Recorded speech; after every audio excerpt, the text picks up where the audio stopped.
વિજ્ઞાન અને ટેકનોલોજીના આ 21મી સદીના યુગમાં પણ શું ખરેખર રીતે આપણે માનસિક રીતે આઝાદ થયા છીએ ખરી?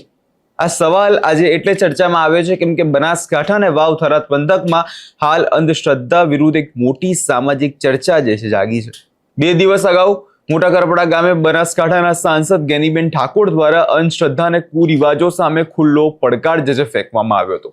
ત્યાં હવે દિયોદરના જ કોંગ્રેસના પૂર્વ ધારાસભ્ય શિવા ભુરિયા પણ મેદાને આવ્યા છે।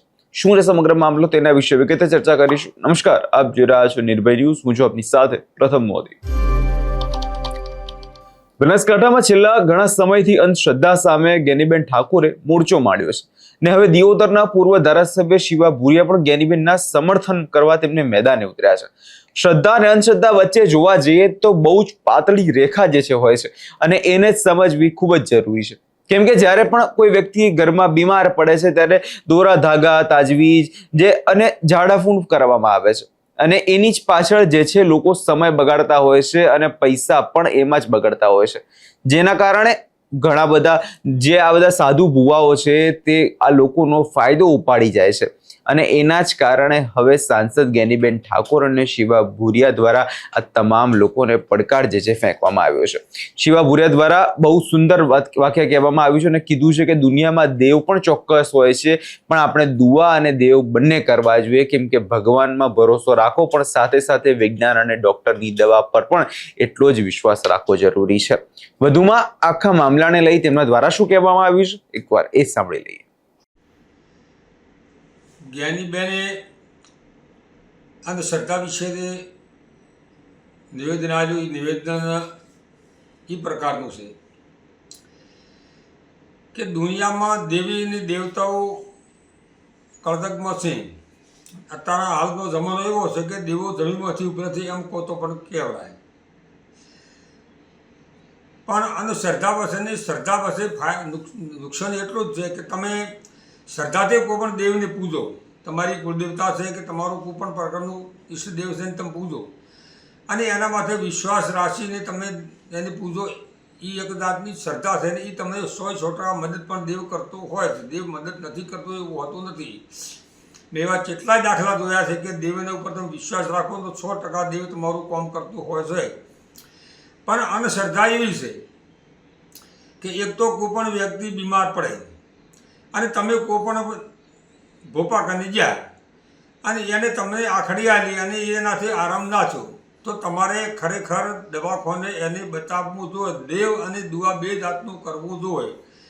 તમે મરે ત્યાંથી અને દવાખાને ના લઈ જાઓ અને દેવને વધ્યારો એમાં કોઈ દેવના પણ દોષ નથી, આપણા ખુદના દોષ છે। બીજી વાત કે તમે ફક્ત ને ફક્ત બે હગા ભાઈ છો, ઘરમાં બેઠા હતા એટલે કંઠાનો ઓળખે ભેળા પડે ઠોમડા ખરખડે, કોઈ પણ પ્રકારની ભાઈ ભાઈમાં થોડા ઘણી બોલચાલ થાય ને તમે રહેણું કરો અને કે મને દેવ નડે છે ને હું એ ભાઈને ઘરે નથી જઈ કોઈ મને દેવ, આ એક જાતની અંધશ્રદ્ધા છે। કોઈ પણ દેરાણી જેઠાણી હોય અને દેરાણી જેઠાણી ચોક બોલચાલ થાય તો કે મેં તો મારા દેવને ભળાયું છે અને મને હવે મારું દેવ નડે છે ને એટલે એને કારણે હું મારી જેઠાણીને દેરાણીને જઈ કહું, આ એક જાતની અંધશ્રદ્ધા છે। દેવ કોઈ દાડો કોઈનું ખોટું કરતો નથી। દેવ નથી કહેતો કે તમે તમારા ભાઈને ઘરે મરજો, દેવ નથી કહેતો કે તમારા દેરાણી જેઠાણીને ના રહો। દેવનો ખૂબ દિલ મોટો હોય છે। તમે માનો કે એક રમેલ કરીને લાખો રૂપિયાનો ખર્ચ કર્યો હોય એના કરતાં તમે એક યજ્ઞ કરો ને એટલો ને એટલો જમણવાર કરો, ઢમણા આલો, બધું જ કરો। યજ્ઞ કરવાથી એટલો મોટો સૃષ્ટિને ફાયદો થાય કે પર્યાવરણને પણ ફાયદો થાય, તમારા એ ધોહારો જેટલા આજુબાજુમાં થાય એના ઘરમાં કોઈ રોગ નથી આવતો। આ બધી બાબતોમાં ઘણો બધો ફરક હોય છે।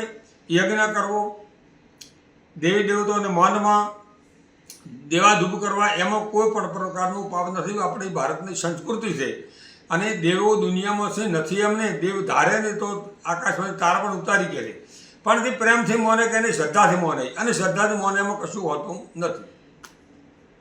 ગેનીબેન ઠાકોરે મોટા કરપડા ગામમાં મંચ પરથી બહુ જ કડક શબ્દોમાં સમાજને અરીસો બતાવ્યો છે।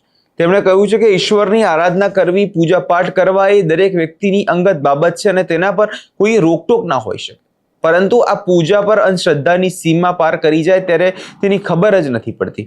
ગેનીબેને સણસણતો સવાલ કરતા કહ્યું કે તમે ઘરમાં દીવા કરો છો, ધૂપ ધ્યાન કરો છો, મોટી મોટી માનતાઓ રાખો છો, કે પછી સમાજમાં મોટા જમણવારો કરીને વાહવાઈ મેળવો છો, પણ જો તમારા કર્મો સારા નહીં હોય તો કુદરત પણ તમને સાથ આપવાની નથી. સમાજની માતાઓ અને બહેનો એક વિશેષ અને અત્યંત મહત્વપૂર્ણ અપીલ પણ તેમના દ્વારા કરવામાં આવી છે, કેમ કે મહિલાઓ ઘણીવાર ભક્તિભાવમાં આવીને અંધશ્રદ્ધા તરફ વહેલી દોરાઈ જતી હોય છે. તેથી બહેનોએ આ અંધશ્રદ્ધાની જાળમાં બહાર નીકળવું પડશે. ભુવાઓ પાછળ સમય બગાડવાને બદલે પોતાના દીકરા અને દીકરીઓને ભણાવવા પાછળ શક્તિ અને પૈસા બંને ખર્ચવા એ આજના સમયમાં ખૂબ જ જરૂરી છે. બનાસકાંઠામાં પહેલીવાર આવા બનાવો સામે નથી આવ્યા. બનાસકાંઠામાં અનેકવાર જે છે આ ભુવાઓના વિવાદને કારણે અનેક ચર્ચાઓ જે જાગતી હોય છે, અને જ્ઞાનીબેન ઠાકોર અત્યારથી નહીં જ પરંતુ પહેલીવાર કે જેટલા સમયથી આ મામલો ચાલતા આવ્યો છે એ સમયથી જ જ્ઞાનીબેન ઠાકોર આ તમામ લોકોને પડકાર આપતા ફેંક્યા છે. અને હવે જ્યારે આ મામલો ફરી એકવાર ચર્ચામાં આવ્યો છે, એના પછી જોવાનું એ રહેશે કે આના બાદ હવે સરકારનું આ મામલે વલણ શું રહેશે. શું આ ભુવાઓને બધા પર રોકટોક લગાવવામાં આવે છે કે નહીં, એ ખાસ વાતનું ધ્યાન રહેશે.